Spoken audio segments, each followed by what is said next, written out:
Hello बच्चों, कैसे हो आप? बच्चों, मैं हूं आपकी सुमन मैम और आपका स्वागत है आपके अपने चैनल फिजिक्स मैम में। ओके, तो बच्चों आज हम क्लास 12 का चैप्टर 1 स्टडी करने जा रहे हैं। चैप्टर का नाम है वैद्युत आवेश तथा क्षेत्र। बहुत ही अच्छा चैप्टर है। आप लोग फर्स्ट ईयर से इंटर में आ गए हैं नए नए क्लास में, और जो है अभी से अपनी स्टडी स्टार्ट कर दीजिए जिससे बोर्ड में आपके बहुत ही अच्छे अच्छे अंक आए। ओके, तो हम आज पहला चैप्टर क्लास 12 का स्टार्ट करेंगे, वैद्युत आवेश तथा क्षेत्र। कोशिश करूंगी ज्यादा से ज्यादा चैप्टर को इस वीडियो में कवर कर पाऊं। ओके, तो देखिए चैप्टर है आपका वैद्युत आवेश तथा क्षेत्र।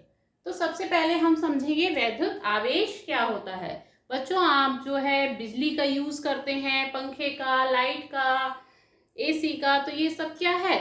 विद्युत, इलेक्ट्रिसिटी। इसका इन्वेंशन किसने किया था? इसके जनक कौन थे जानते हैं? ग्रीक दार्शनिक थे थेल्स। तो थेल्स ने जो है लगभग 250 वर्ष पूर्व पता लगाया था कि एक कोई पदार्थ अंबर था जो कि एक पीला भूरा सा ठोस पदार्थ था। तो उन्होंने उसको ऊन के ऊपर रगड़ा था उस पदार्थ को। तो क्या देखा कि अंबर में कुछ छोटी छोटी वस्तुओं को अपनी ओर आकर्षित करने का गुण आ गया। हल्की हल्की वस्तुओं को वो अपनी ओर आकर्षित करने लगा। बच्चों, आपने छोटे पे भी एक प्रैक्टिकल किया होगा कि जो है अगर आप कॉम्ब लें और उसको अपने बालों से रगड़ें और फिर उस कॉम्ब के पास, कंघे के पास फिर छोटे छोटे कागज के टुकड़े ले जाएं, तो वो क्या करता है, वो कागज के टुकड़े उस कंघे पे चिपक जाते हैं। छोटे बच्चे इसको जादू भी कहते हैं। तो ये क्या है? ऐसा क्यों होता है? ऐसा होता है आवेश के कारण। पदार्थ का एक मूलभूत गुण होता है आवेश, यानी कि चार्ज। जब एक वस्तु को दूसरी वस्तु पे रगड़ते हैं तो उससे कुछ इलेक्ट्रॉन्स जो हैं दूसरे में ट्रांसफर हो जाते हैं और उस पदार्थ को हम कहते हैं आवेशित हो जाना। उस पदार्थ में एक ऐसा गुण आ जाता है कि जो है तो वो दूसरे पदार्थों को अपनी ओर आकर्षित करने लगता है। तो जो है ये आवेश क्या है? पदार्थ का एक मूलभूत गुण है जिसके कारण वह अन्य वस्तुओं पर एक वैद्युत बल आरोपित करने लगता है। पिछली क्लास में आप पढ़ भी चुके होंगे, आवेश दो तरह का होता है, धन आवेश और ऋण आवेश। तो ये कैसे आता है? देखिए, हर पदार्थ जो है परमाणुओं से मिलकर बना है, ठीक जानते हैं ना।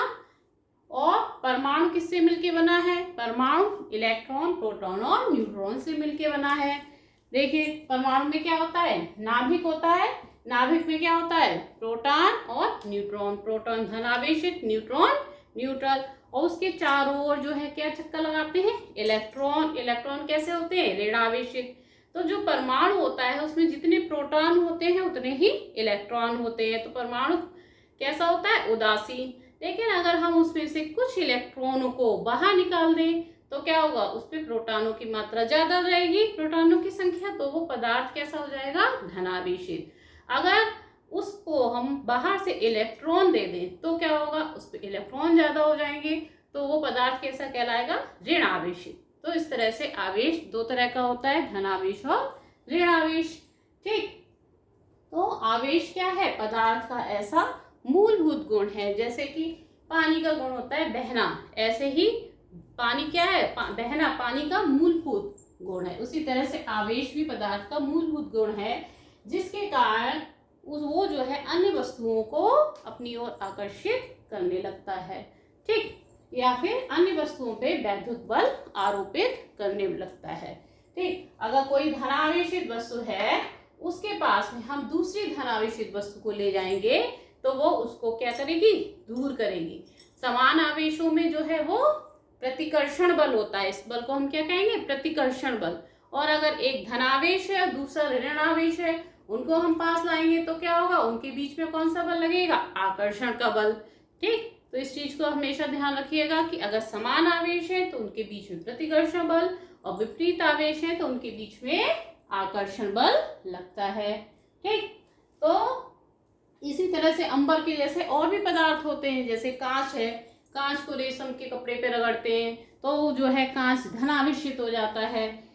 उसमें भी आवेश आ जाता है, वो अन्य वस्तुओं को अपनी ओर आकर्षित करने लगता है। तो इस तरह से क्लियर है आवेश क्या होता है। आवेश मेन रूप से इलेक्ट्रॉनों का आना या इलेक्ट्रॉनों का पदार्थ से बाहर निकल जाना है। ठीक, अब देखिए एक सेकेंड में आवेश एक जगह से दूसरी जगह जाता है जो, उसको हम कहते हैं क्या? विद्युत धारा। पदार्थ के का आवेशित होना क्या कहलाएगा? पदार्थ का विद्युत में होना। और अंबर को हम कहते हैं क्या? ग्रीक भाषा में जो है अंबर को हम क्या कहते हैं? इलेक्ट्रॉन। तो इस गुण को क्या कहा गया? इलेक्ट्रिसिटी या फिर विद्युत धारा है। तो विद्युत धारा क्या होती है? विद्युत धारा यानी जिसे हम कहते हैं लाइट, करंट है। फ्लो ऑफ इलेक्ट्रॉन्स, इलेक्ट्रॉन का एक जगह से दूसरी जगह जाना। एक सेकेंड में जितने इलेक्ट्रॉन एक जगह से दूसरी जगह जाते हैं वो उसकी क्या कहलाती है? विद्युत धारा। यानी कि आवेश का एक जगह से दूसरी जगह जाना।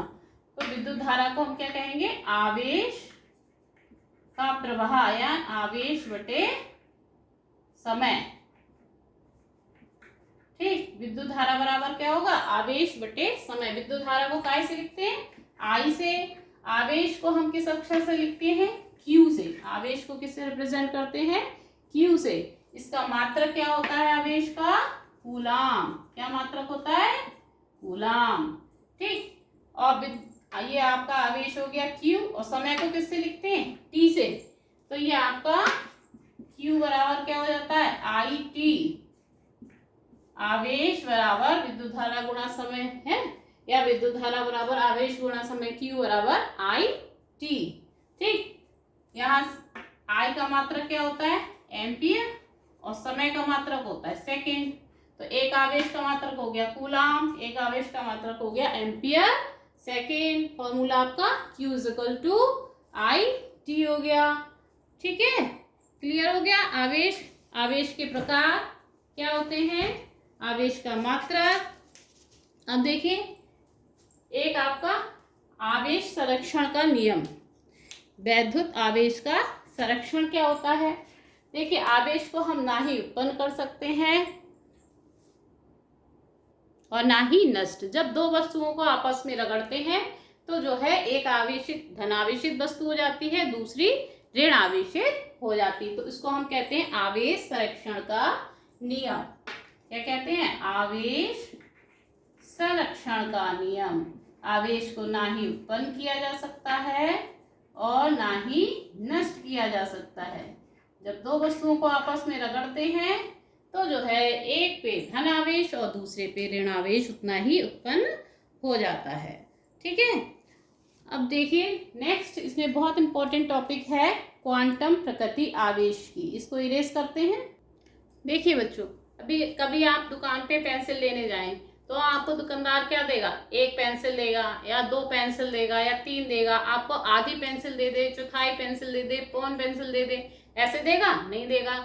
इसी तरह से जो है ये जो चार्ज है वो भी किसी वस्तु पे इलेक्ट्रॉन की फॉर्म में होता है। उस पे एक इलेक्ट्रॉन का आवेश होगा या दो इलेक्ट्रॉन का आवेश होगा या तीन इलेक्ट्रॉन का आवेश होगा। आप कहो आधा इलेक्ट्रॉन आवेश हो, चौथा इलेक्ट्रॉन आवेश हो, पॉइंट में हो, तो ऐसा पॉसिबल नहीं है। ठीक है, तो ये इसकी कहलाती क्वांटम प्रकृति। वैद्युत आवेश को अनिश्चित रूप से विभाजित नहीं किया जा सकता है ना। वो किसी वस्तु पे आवेश आपका एक इलेक्ट्रॉन, दो इलेक्ट्रॉन, तीन इलेक्ट्रॉन ऐसा ही होगा, पूरा पूरा इलेक्ट्रॉन के फॉर्म में जो है फ्रैक्शन में नहीं होगा। तो ये क्वांटाइजेशन कहलाता है, इलेक्ट्रॉन की क्वांटम प्रकृति कहलाती है कि वैद्युत आवेश को अनिश्चित रूप से विभाजित नहीं किया जा सकता है। जैसे आप पेंसिल को नहीं दुकानदार से जाओ तो ले सकते हो, इसी तरह से इलेक्ट्रॉन समझ लीजिए। ठीक है, तो इलेक्ट्रॉन क्या होगा? या तो किसी वस्तु पे प्लस ई होगा, प्लस 2e होगा, प्लस 3e होगा। आपको है इलेक्ट्रॉन आपका 0.5e हो किसी वस्तु पे, तो ऐसा नहीं होगा। ठीक है, तो इसकी ये कहलाता है इलेक्ट्रॉन की क्वांटम प्रकृति। जो है इलेक्ट्रॉन के हमेशा आवेश पूर्ण गुणज में होता है, कभी जो है फ्रैक्शन में नहीं मिलेगा। ठीक, प्लस माइनस तो हो सकता है ना। कोई वस्तु अगर धनावेशित है तो उस पर प्लस का चार्ज होगा, ऋण आवेशित है तो माइनस का होगा, लेकिन जो है इलेक्ट्रॉन की पूरी फॉर्म में होगा, इलेक्ट्रॉन का पूर्ण गुणज होगा। ठीक, क्लियर हो गया। अब नेक्स्ट टॉपिक देखिए, एक बहुत ही इंपॉर्टेंट टॉपिक इस चैप्टर का है कूलाम का नियम। कूलाम का नियम बहुत इंपॉर्टेंट टॉपिक है, इसको अच्छे से समझिएगा। अभी तक ये सब बेसिक चीजें थी, यहाँ पहले भी पढ़ चुके होंगे। ठीक, कूलाम का नियम क्या होता है? ठीक, अगर दो आवेश हैं, समान है या विपरीत, उनके बीच में एक बल लगेगा। अगर समान आवेश है तो प्रतिकर्षण बल लगेगा, विपरीत आवेश है तो आकर्षण बल लगेगा। तो उस बल का मान कितना होगा, उस बल का मान ज्ञात करने के लिए कूलाम ने अपना एक्सपेरिमेंट किया था और उसके आधार पर उन्होंने एक फॉर्मूला दिया था। उससे हम जो है उस आकर्षण या प्रतिकर्षण बल का मान ज्ञात कर सकते हैं। ठीक, तो कूलाम क्या कहते हैं, कूलाम का नियम क्या है कि अगर दो आवेश हैं, ठीक है, ये दो आवेश हैं ए और बी, तो इनके बीच में जो है एक वैद्युत बल लगेगा। अगर ये आवेश प्लस के हैं दोनों तो वो प्रतिकर्षण बल होगा, दोनों अगर विपरीत आवेश है तो आकर्षण बल होगा। तो एक हमने ले लिया प्लस क्यू, दूसरा माइनस क्यू, और इनके बीच की दूरी है हमने ले ली आर। ठीक, तो इनके बीच में जो बल लग रहा है एफ, उस बल का मान क्या होगा, उस बल का मान, एक हमने आवेश ऐसे ले ले Q1 और दूसरा ले ले Q2, जो भी वैल्यू हो उनकी प्लस और माइनस। ठीक है, तो इनके बीच में जो कूलाम का नियम, कूलाम के नियम से जो ये बल लग रहा है F, वो किस किस पे डिपेंड करेगा। ये बल हमेशा उन्होंने कई एक्सपेरिमेंट किए और उनके आधार पे देखा कि ये जो बल है वो दोनों आवेशों के गुणनफल के समानुपाती होता है। यानी कि अगर दोनों आवेशों का मान बढ़ाएंगे तो ये बल का मान बढ़ जाएगा, आवेशों का मान कम करेंगे तो बल का मान कम हो जाएगा। यानी F समानुपाती होगा Q1 और Q2, Q1 और Q2 के गुणनफल के समानुपाती होता है, और दोनों के बीच की दूरी के वर्ग के व्युत्क्रमानुपाती होता है, बीच की दूरी के वर्ग के, यानी 1/r²। ठीक है, तो जो है अगर इनके बीच की दूरी हम बढ़ाएंगे तो F का मान क्या हो जाएगा, कम हो जाएगा। उल्टा है, R अगर ज्यादा हुआ तो F कम होगा और R कम हुआ तो F का मान बढ़ जाएगा। यानी दोनों आवेशों को अगर पास पास लाएंगे तो वैद्युत बल का मान बढ़ जाएगा, दोनों आवेशों को दूर दूर ले जाएंगे तो वैद्युत बल का मान कम हो जाएगा। तो इन्होंने कहा F समानुपाती होगा Q1.Q2 के, F समानुपाती होगा 1/r² के। तो इन दोनों को मिला के हम क्या देखते हैं, F समानुपाती क्या हो गया, Q1 Q2/r²। अब समानुपाती का निशान हटा के हम एक नियतांक लगा देते हैं, F बराबर K Q1 Q2/r²।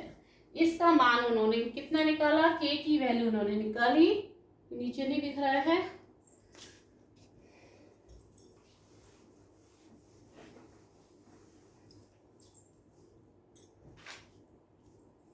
जहां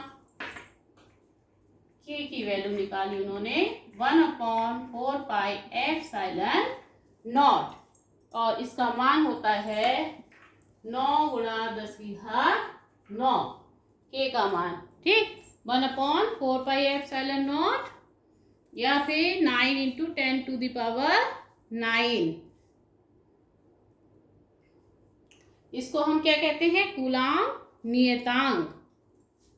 तो F बराबर क्या हो जाएगा, 1/4πε0 Q1 Q2/r²। ठीक, अगर ये किसी माध्यम में रखा है जिसका परावैद्युतांक K है तो हम यहाँ पे एक परावैद्युतांक K लगा देंगे।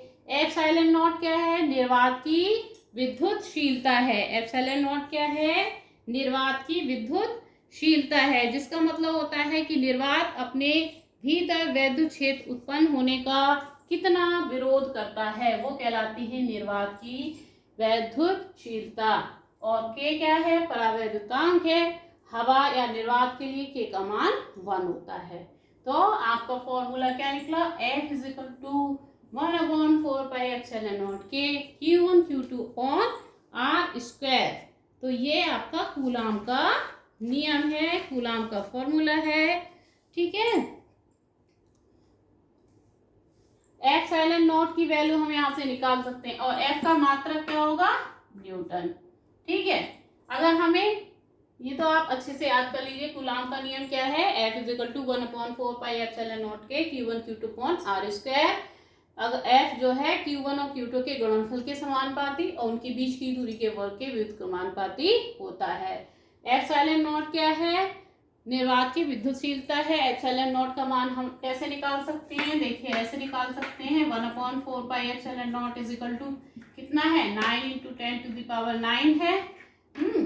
4 की वैल्यू 4, पाई की 3.14, एप्सिलॉन नॉट की वैल्यू निकालनी है, 9 × 10⁹, यहाँ से एप्सिलॉन नॉट की वैल्यू हम यहाँ से निकाल सकते हैं। ये कितनी हो जाएगी, 1/4 × 3.14 × 9 × 10⁹। ठीक, इसको आप सॉल्व कर लोगे, इसकी वैल्यू आ जाएगी 8.85 × 10⁻12। ठीक है, और इसका प्रति न्यूटन प्रति मीटर कूलाम स्क्वायर, ये इसका जो है फॉर्मूला होगा। ये फॉर्मूला कहाँ से, इसका मात्रक ये कहाँ से आया है, ये मात्रक यहाँ से आया है। देखिए एप्सिलॉन नॉट ये किसके इक्वल होगा, देखिए इधर हम निकालते हैं,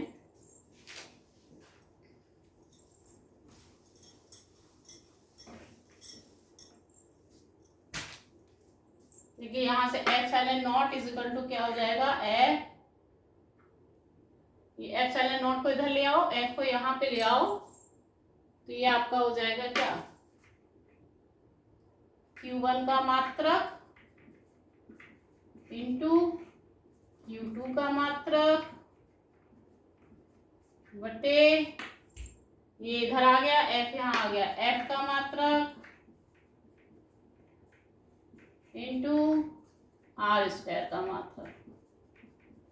जो हमने ये यूनिट लिखी है ना, आप कह रहे होगे ये यूनिट कहाँ से आई, ये मात्रक कहाँ से आए, यहाँ से ऐसे आएगा कि एप्सिलॉन नॉट को इधर ले आओ तो F यहाँ आ जाएगा, 4 पाई का कोई मात्रक नहीं होता है, F के का मान यहाँ 1 है, तो ये आपका इसका मात्रक क्या हो गया, Q1 का मात्रक कूलाम, Q2 का मात्रक कूलाम, F का मात्रक F न्यूटन बल है, न्यूटन हो गया, R का मात्रक R दूरी है, मीटर स्क्वायर हो गया। ठीक, तो ये आपका क्या हो जाएगा,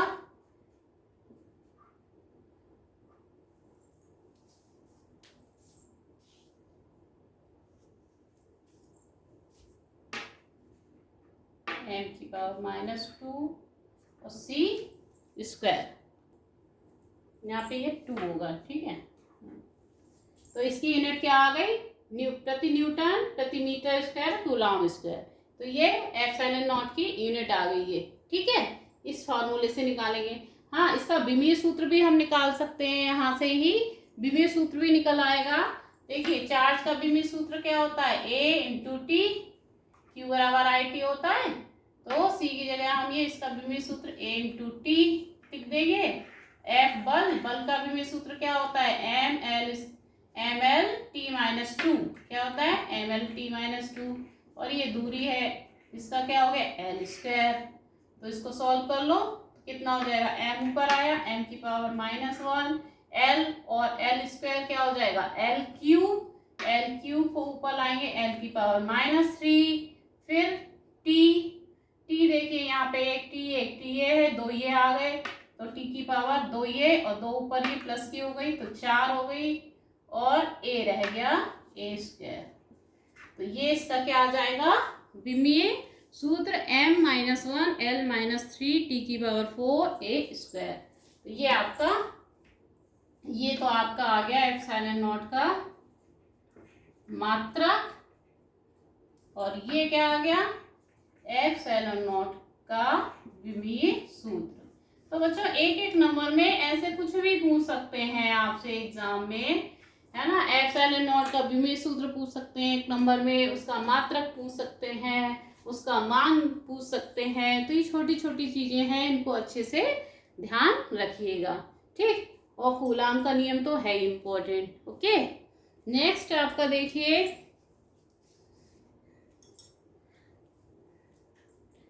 परावैद्युतांक भी जो है समझ लीजिए, के बराबर क्या होता है, परावैद्युतांक,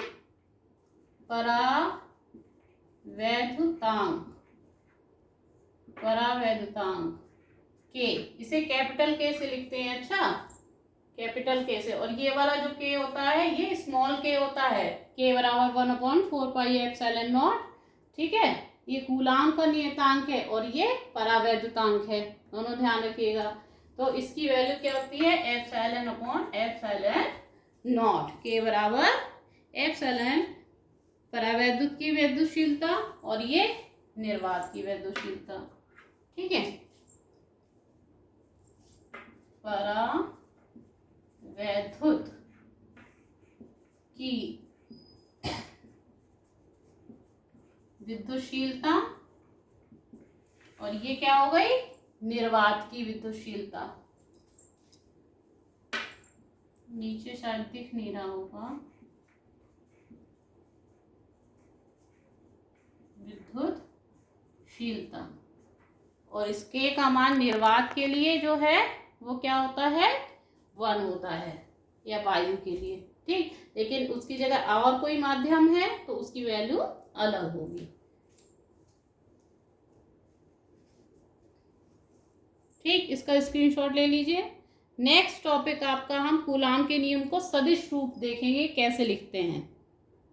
देखिए बच्चों, कूलाम का नियम जो है उसको हम सदिश रूप में अगर व्यक्त करने को आ जाए क्वेश्चन कि इसको सदिश रूप में वेक्टर फॉर्म में निरूपित कीजिए, तो कैसे करके करेंगे। देखिए, दो आवेश हमने इस तरह से लिए हैं, Q1 और Q2। ठीक, ये 1 और ये 2, और इनके बीच की जो दूरी है उसको हमने R12 वेक्टर से लिखा है। ठीक है, अब ये वाला जो है हमने आपस में क्या लग रहा है, जो फोर्स लग रहा है, ये वाला इस पे फोर्स कितना लगाएगा, F21 वेक्टर, और ये सेकंड वाला पहले वाले पे कितना फोर्स लगाएगा, F12 वेक्टर। इसकी डायरेक्शन ये है, उसकी डायरेक्शन ये है। ठीक, तो जो है इसको हम वेक्टर फॉर्म में कैसे लिखेंगे, जो ये आवेश इस पे कितना बल लगा रहा है, F12 वेक्टर, क्या फॉर्मूला आता है, 1/4πε0 Q1 into Q2 upon R²। तो यहाँ पे R² की जगह हम क्या लेंगे, R वेक्टर 12, बल्कि R12 लिखे, R12 का स्क्वायर इंटू, अब इसकी डायरेक्शन जब सदिश रूप में दिख रहे हैं तो इसकी हम दिशा भी बल की बताएंगे क्या होगी, तो वो क्या होगी, R1 इंटू यूनिट वेक्टर। ठीक, तो ये इसकी डायरेक्शन हो गई। अब हम जानते हैं R यूनिट वेक्टर बराबर क्या होता है, R vector upon not R, ये होता है, क्या आप पढ़ चुके होंगे मैथ्स में, R यूनिट वेक्टर बराबर R वेक्टर अपॉन R। तो यहाँ पर हम क्या लिख देंगे, R12 का unit vector is equal to 1/4πε0 Q1 Q2 upon R12 का स्क्वायर इंटू R12 का वेक्टर अपॉन R12। ठीक, ये मॉड फॉर्म में है, दोनों ये क्या है, मॉड यानी परिमाण है। ठीक, ये वेक्टर है। अब तो ये और ये मिलके क्या हो जाएगा, 1/4πε0 Q1 Q2 अपॉन R12 का होल क्यूब इंटू R12 का वेक्टर, ये हो जाएगा F12 वेक्टर। तो ये आपका सदिश फॉर्म हो जाएगा कूलाम के नियम का। ठीक है, इसी तरह से हम F21 की भी वैल्यू निकाल सकते हैं, जहाँ 1 2 है वहाँ पे क्या हो जाएगा, 2 1 हो जाएगा। ठीक, लेकिन दोनों की डायरेक्शन जो है अपोजिट होगी, परिमाण दोनों के समान होंगे लेकिन डायरेक्शन दोनों की अपोजिट होगी। ओके, तो इसी तरह से दूसरा आपका हो जाएगा क्या, F21 vector is equal to 1/4πε0 Q1 Q2 upon R21 हो जाएगा यहाँ पे, और ये 21 का वेक्टर। तो ये आपका क्या हो जाएगा, F12 vector is equal to minus F21 vector. तो एक जितना आवेश बल लगाएगा उतना ही दूसरा उसके ऊपर बल लगाएगा। तो ये चीज क्लियर है, दोनों आवेश एक दूसरे के बराबर एवं विपरीत बल लगाते हैं। जो थर्ड लॉ है न्यूटन का वो यहाँ से आ रहा है।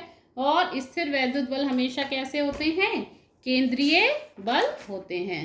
ठीक, अब नेक्स्ट आपका अध्यारोपण का सिद्धांत है, इसको भी बहुत ही अच्छे से समझिएगा।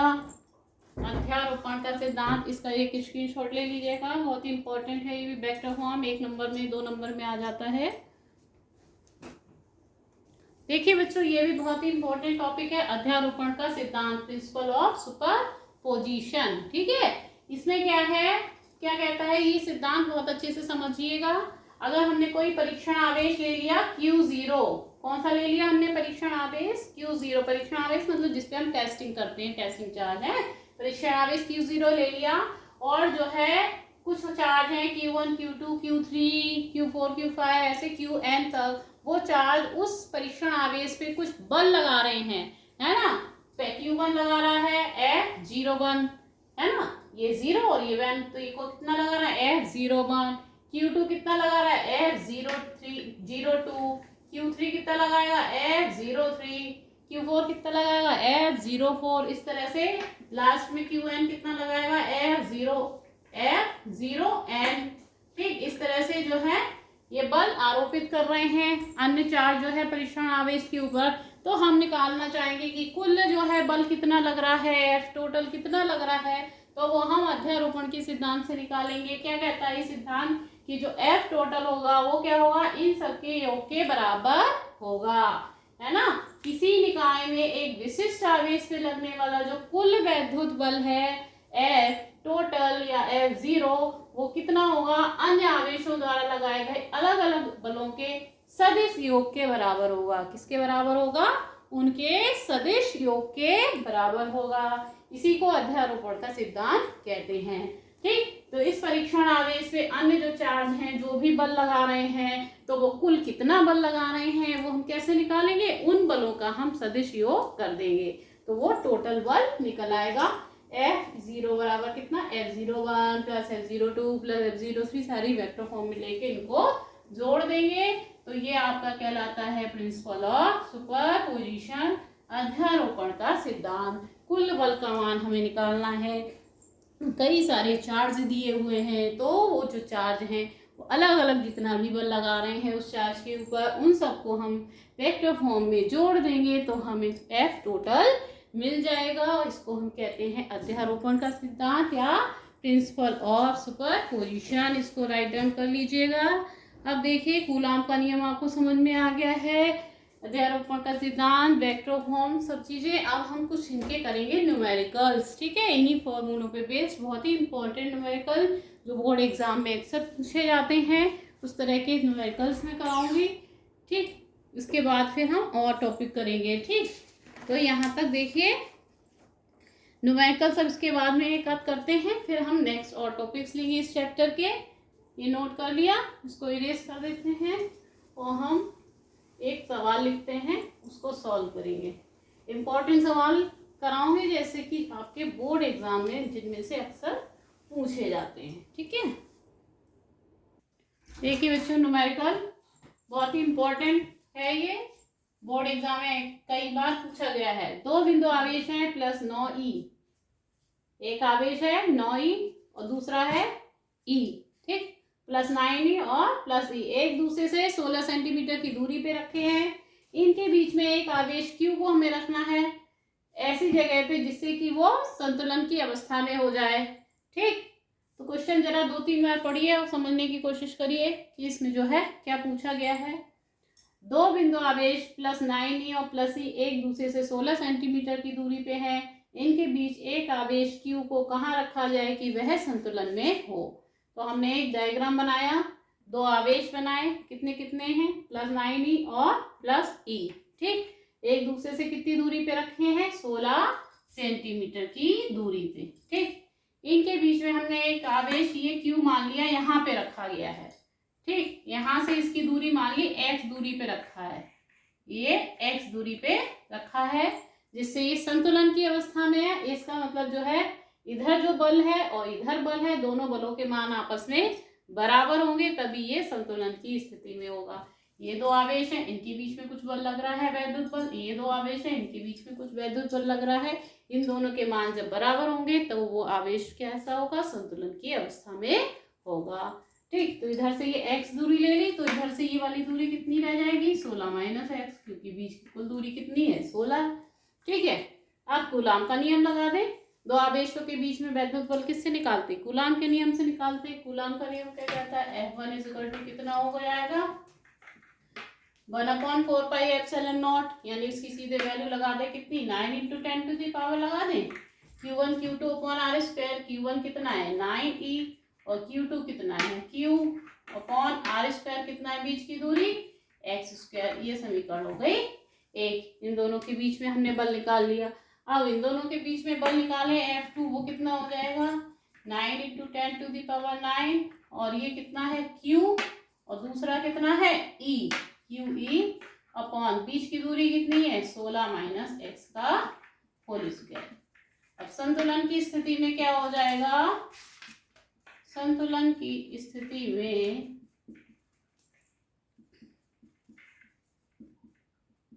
F1 बराबर किसके हो जाएगा F2 के। दोनों बल आपस में बराबर हो जाएंगे। तो ये आपका कितना हो गया 9 गुणा 10 की घात 9 9e into Q upon x square is equal to 9 into 10⁹ into QE upon 16 minus x का होल स्क्वायर। ठीक है।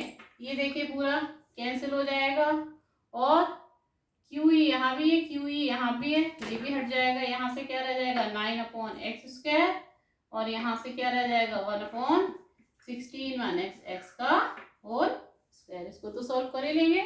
ठीक है। ये जो है QE इधर से भी कट जाएगा, इधर से भी कट जाएगा। ठीक। यहाँ से 9 और यहाँ से एक्स स्क्वायर, यहाँ से 1, यहाँ से ये 16 माइनस एक्स का होल स्क्वायर। ठीक। अब हम दोनों ओर का वर्गमूल ले लें अगर, तो क्या हो जाएगा दोनों ओर का वर्गमूल, दिख रहा है वर्गमूल लेने पर क्या हो जाएगा? यहाँ से क्या रह जाएगा 3 और यहाँ से क्या रह जाएगा x, इधर 1 अपॉन 16 माइनस एक्स। इसको हम इधर ऊपर लिख लें। ये आपका 3 upon x is equal to 1 upon 16 minus x. त्रिशी गुणा कर दीजिए। 3 into 16 minus x is equal to x, 16 तियां 48 minus 3x is equal to x. ये इधर आ गया 48 is equal to x plus 3x is equal to 4x। तो x इज इक्वल टू कितना आ जाएगा 48 अपॉन 4 यानी कि 12 सेंटीमीटर, यानी कि 9e चार्ज से कितनी दूरी पे रखा जाए? चार्ज से 12 सेंटीमीटर की दूरी पर रखा जाए दूसरा जो आवेश है ना, जिससे कि वह क्या रहे संतुलन की अवस्था में रहेगा। क्लियर हो गया? तो दोनों कूलाम के नियम से दोनों फोर्स निकाल लेंगे और संतुलन की अवस्था में दोनों को बराबर कर देंगे, तो उससे जो है हमें x की वैल्यू फाइंड आउट हो जाएगी। बहुत इंपॉर्टेंट क्वेश्चन है, इसको अच्छे से तैयार कर लीजिए। नेक्स्ट क्वेश्चन एक और देखते हैं। नेक्स्ट क्वेश्चन देखिए बच्चों, दो समान गोले, ठीक है, जिन पर विपरीत किंतु असमान आवेश हैं, एक दूसरे से 90 सेंटीमीटर की दूरी पर रखें। इनको आपस में स्पर्श कराकर उतनी ही दूरी पर रख दिया जाता है, तो वे एक दूसरे से इतने न्यूटन से एक दूसरे को प्रतिकर्षित करने लगते हैं। दोनों का अंतिम आवेश ज्ञात करना है। तो इसमें क्या है, दो आवेश हैं, दोनों आवेशों को हमने स्पर्श करा के फिर अलग अलग करके रख दिया। तो ऐसा करने पे क्या हो जाएगा, दोनों आप जो गोले हैं उन पे बराबर आवेश आ जाएगा। वो आवेश हम मान लें Q है। और इस क्वेश्चन को 2-3 बार पढ़ के देखिए, इसमें क्या क्या चीजें दी हैं। एक तो 90 सेंटीमीटर आवेशों के बीच की दूरी दी है। दोनों आवेश जो हैं विपरीत दिए हैं, पहले असमान है लेकिन बाद में उन्हें स्पर्श करा दिया तो समान हो गए। यानी दूरी r, इसको किससे लिखेंगे, दूरी को r से 90 सेंटीमीटर है, इसको पहले मीटर में बदल लो। 90 गुणा 10⁻⁻2 मीटर हो जाएगी। बल कितना इनके बीच में लग रहा है 0.025 न्यूटन का बल लग रहा है। ठीक है, इन पे आवेश दोनों पे मान लिया हमने, कितना हो गया Q1 बराबर Q2 बराबर Q आवेश हो गया। तो इस Q का मान हमको निकालना है, कितना होगा। तो कूलाम का हमने नियम लगा दिया। कूलाम का नियम क्या है, कूलाम का नियम क्या होता है, F बराबर 9 into 10⁻⁹ Q1 Q2 upon R square. Q1 Q2 बराबर क्या है, Q है। तो हम ये क्या कर देंगे, F की जगह 0.025 is equal to 9 into 10⁻⁹ Q1 Q2 की जगह Q into Q upon R square. दूरी कितनी है, 90 गुणा 10 की घात -2 का होल स्क्वायर। ठीक, तो यहाँ से हमारा Q स्क्वायर इजिकल टू क्या हो जाएगा, Q स्क्वायर बराबर ये 0.025 इंटू, इसको इधर मल्टीप्लाई में ले आएंगे, 90 गुणा 90 कर दें और 10 की घात -2 कितना हो जाएगा, 10 की घात -4 और बटे में क्या आ जाएगा आपका 9 गुणा 10 की घात 9। ठीक, तो इससे ये कट गया कितनी बार, 10 बार। और अब देखिए कितना हो गया, ये नीचे का नहीं दिख रहा होगा, इतना नोट कर लीजिए, इसको हम इधर कर देते हैं। ठीक है,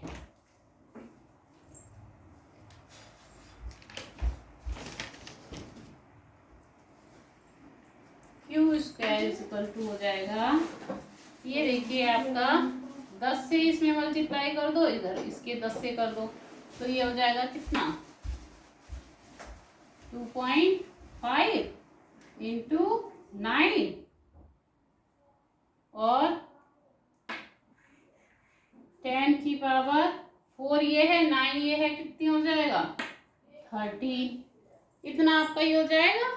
इसको मल्टीप्लाई कर दीजिए, 25 निम्मा 225, तो ये आपका कितना हो जाएगा 22.5 इंटू 10⁻13, यानी कि ये घात इधर, इसको पॉइंट इधर कर लो,